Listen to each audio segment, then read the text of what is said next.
Hey, what is up, ladies and gentlemen? My name is Griefdrums, and today we're looking at Aruni, the brand new defender that is coming as part of Operation Neon Dawn. This new defender comes with the P10 Roni and the Mark 14 EBR, so Mozzie and Kirby's weapons.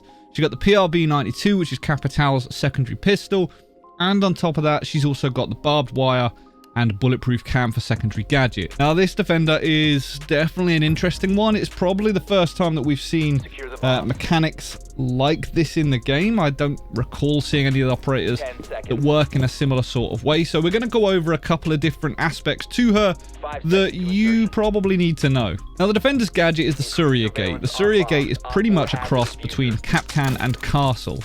When you go ahead and deploy it, it shoots out onto the wall, or you can basically put it on door frames, windows. You can put it on soft walls, you can put it on reinforced walls, you can put it on hatches, you can put it on whatever you want, really. Obviously not solid surfaces, but anything else that you could destroy normally or that you would reinforce, you can go ahead and use this on it.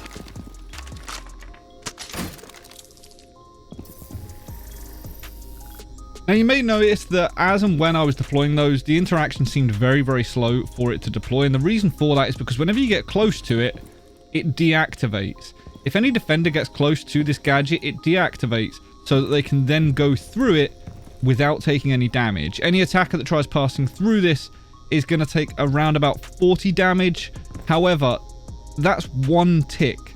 After one tick, the gadget will turn off. So if you're an attacker and you sprint through it, you will take one tick of damage, 40 health will be lost from you, and then it deactivates. If, however, you go slowly and you stand in it, it takes 2 ticks of damage. So it can do 80 damage if you were to hang around in it. I think it's very rare that this is going to occur, so I wouldn't worry too much about that, but it is possible. So as I say, the gadget is kind of a cross between Castle and Capcan in the fact that it does damage, and it also denies attackers from moving around in certain areas. Now, when it comes to these gadgets, the only way to turn them off is by actually firing some utility through them, whether that is Hibana pellets, a flashbang, throwing something like a grenade or a smoke grenade through it. Anything like that crossing the lasers will actually go ahead and turn it off. If the Hibana pellets are already down and then it is reactivated, it will go ahead and destroy them. So this could be used for tricking if it was on the outside, but it has to be on the outside surface, so I can't really see it being used too much. Otherwise, the gadget just won't be doing anything at all.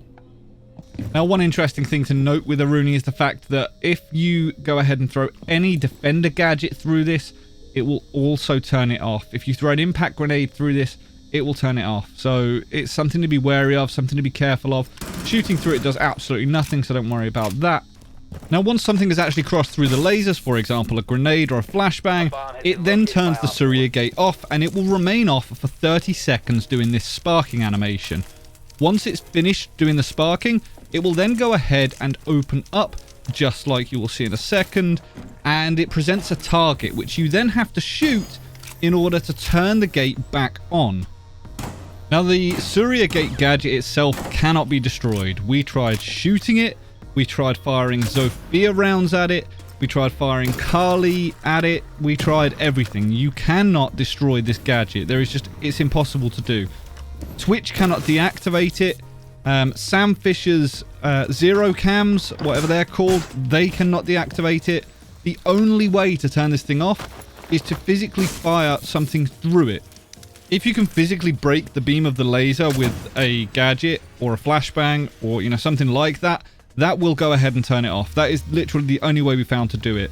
Interestingly, Thatcher's interaction with this is kind of different.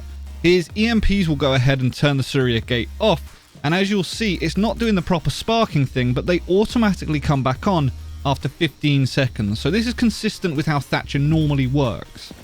If, however, he throws his EMP through the lasers, it then goes into this normal Surya Gate animation of 30 seconds for being deactivated and then requiring to be shot before it comes back on. So there's going to be situations there where as Thatcher, it's actually going to be better to throw an EMP through it, maybe?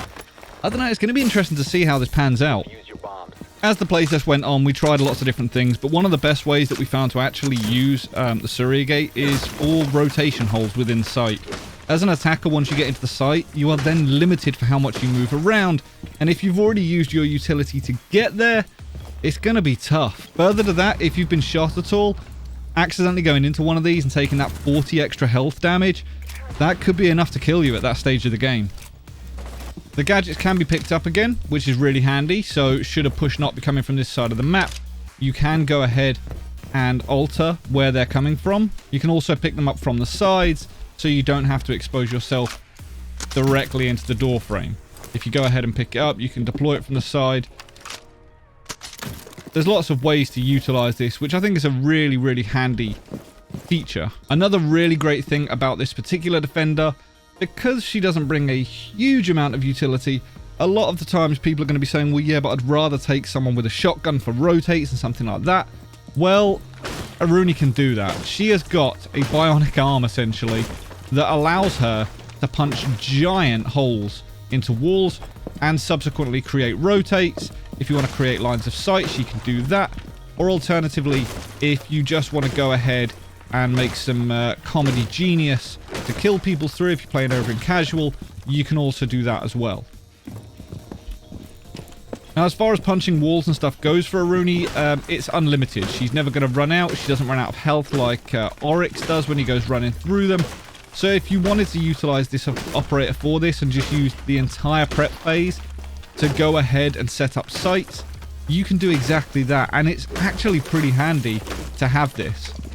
The other cool thing about her that I really enjoyed actually when I was playing her on the test was the fact that you can use it on floors as well to create these lines of sight to cover areas that normally other defenders might have a hard time covering.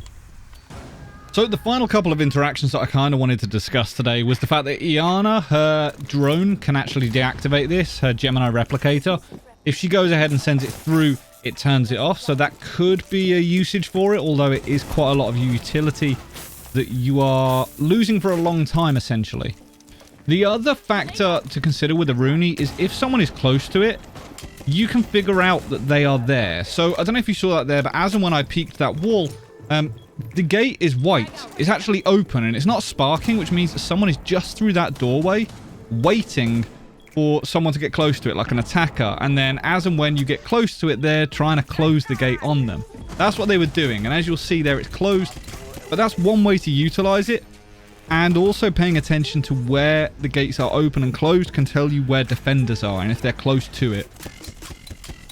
On the whole, I had a lot of fun actually playing this defender. I know every season it kind of gets into that system where Twitter turns into a bit of a cesspit of people saying, oh, the creators are just, bragging about it.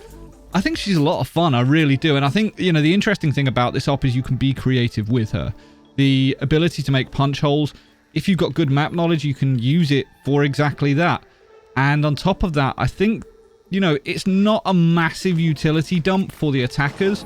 Plus, with the changes to Jaeger, I don't think this is going to, favor the 20-second meta at all. I think it's just going to be interesting. Do I think it's going to be a must pick for every single site or every map?